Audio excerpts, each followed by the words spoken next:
нөхөр цэцгийг явуулсан байгаа. Тэгээд явуулсан нь болохоор сурагч ээгээр эхэлсэн өсгөхтэй охин гэсэн байгаа.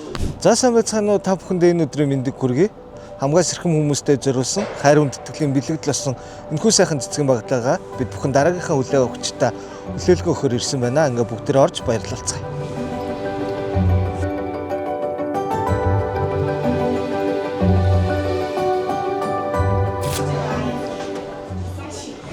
За сайн байна уу та? За манай цэцэг мөнгөлөг компаниас явж байгаамаа. За танд багш нарын баярын мэнд хүргэе.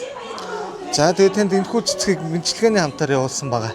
Та ер нь хинээс гэж бодож байгаа юм байна. За би танд явуулсан мэдлэгээг нь уншаад өгье. За захгүй энэ орчлонгийн хаанч явсан заасан бүхнийг тань үргэлж санах болно. Мэдлэгийн түлхүүрийг гарт минь хатгуулсан миний мэдих хамгийн өгөөмөр нь та билээ. Хүндэт багштай багш нарын баярын мэнд хүргэе.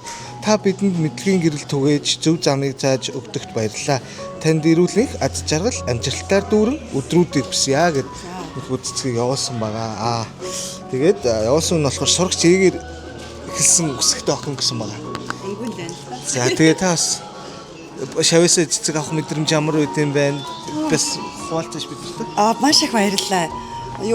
Манай энгүү маань өвчтэй байгаа. Тэгээ манай энгүүн л ах гэж бодчих. Тэгээ маш их баярлалаа шавьда. Тэгээд эрүүлийг хаз жаргал сайн сайхан өгсөн. Хордон хичээлдээ эргэж ирээрэй. За баярлалаа. За танаас багш нарын баярын мэнд хүргэе. Сайхан баярлалаа. За